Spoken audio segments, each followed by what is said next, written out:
কোটা বাতিল কোনো সমাধান নয়, কোটা সংস্কার এবং একটি যৌক্তিকীকরণ এবং সেটি অবশ্যই যারা এক্ষেত্রে বিশেষজ্ঞ রয়েছে অন্যান্য দেশের আইন পর্যালোচনা করে হোক, আমাদের নিজস্ব সাংবিধানিক যে নিয়মকানুন রয়েছে সব বিষয়ে পর্যালোচনা করে এটি একটি সমাধান তৈরি করেছে। আমরা মেধা বনাম অমেধার লড়াই, বিষয়টি কিন্তু সেটি নয়। রাস্তাঘাট অবরোধ করলে যেটি হয় সেখানে হচ্ছে আমাদের শিক্ষার্থীরা 15 লাখ উচ্চ মাধ্যমিক শিক্ষার্থী তারা দুর্ভোগে পড়ছে, আমাদের ছোট ভাই বোনেরা বাংলাদেশের বিভিন্ন শিক্ষা প্রতিষ্ঠানে লেখাপড়া করছে তারা নির্ধারিত সময় স্কুলে যাচ্ছে না। দেখুন, এটি তো সাবজুডিস একটি বিষয়। আমরা মনে করি যে সবাই মুক্তিযুদ্ধের চেতনার গর্বিত উত্তরাধিকার এবং আমাদের তরুণ প্রজন্ম মুক্তিযুদ্ধের চেতনাকে প্রচণ্ডভাবে ভালোবাসে।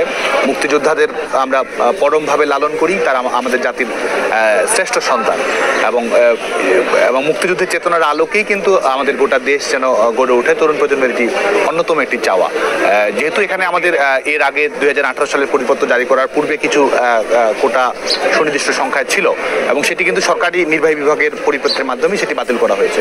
তো এটির সংখ্যাটি আমি মনে করি যে এটির একটি যৌক্তিক জায়গায় নিয়ে আসা প্রয়োজন। শুধুমাত্র সেটি নয়, এখানে আমাদের নারী, আমাদের আদিবাসী বা উপজাতি, আমাদের প্রান্তিক অঞ্চল বা কোনো অঞ্চলের মানুষ এখানে বঞ্চিত হচ্ছে কিনা, আমাদের পার্বত্য অঞ্চলের যারা শিক্ষার্থী রয়েছে কিংবা এখন কিন্তু নানা ধরনের পদ্ধতি রয়েছে যেখানে আমরা যারা অনগ্রসর থাকছে কিংবা যাদেরকে পৃষ্ঠপোষকতা প্রয়োজন সে বিষয়গুলো আমরা করতে পারি। আর মেধা বিষয়টি কি, মেধা তো আপনার বিভিন্ন পার্সেন্টের বিষয়। বাংলাদেশে এখন যারা চাকরি পাচ্ছে তারা মেধাবী, যারা চাকরি পাচ্ছে না তারা মেধাবী নয়, বিষয়টি কিন্তু সেটি নয়।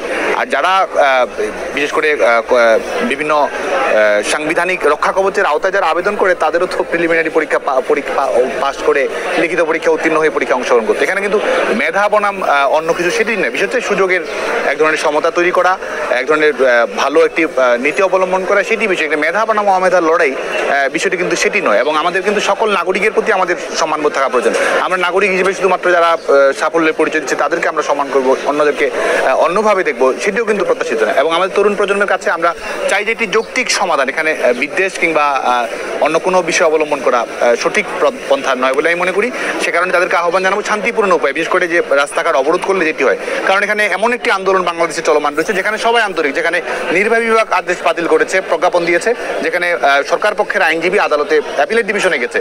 তো সংশ্লিষ্ট সকল পক্ষই সেখানে আন্তরিক রয়েছে। সে কারণে রাস্তাঘাট অবরোধ করলে যেটি হয় সেখানে হচ্ছে আমাদের শিক্ষার্থীরা 15 লাখ উচ্চ মাধ্যমিক শিক্ষার্থী তারা দুর্ভোগে পড়ছে, আমাদের ছোট ভাই বোনেরা বাংলাদেশের বিভিন্ন শিক্ষা প্রতিষ্ঠানে লেখাপড়া করছে তারা নির্ধারিত সময় স্কুলে যাচ্ছে না।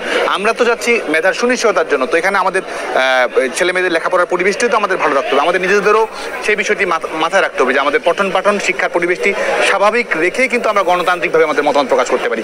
জিম্মি করে গণতান্ত্রিক মতামত প্রকাশ করা এটি কিন্তু গণতান্ত্রিক দৃষ্টিভঙ্গির পরিচয় নয়।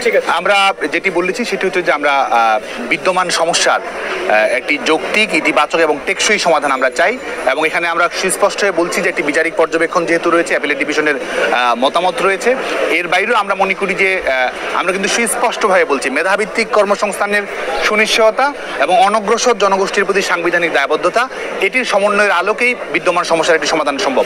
এবং মব জাস্টিস কিংবা রাস্তাঘাট জিম্মি করে একটি পলিসি লেভেলের ডিসকাশনের সমাধান তৈরি করা সম্ভব সেটি নয়।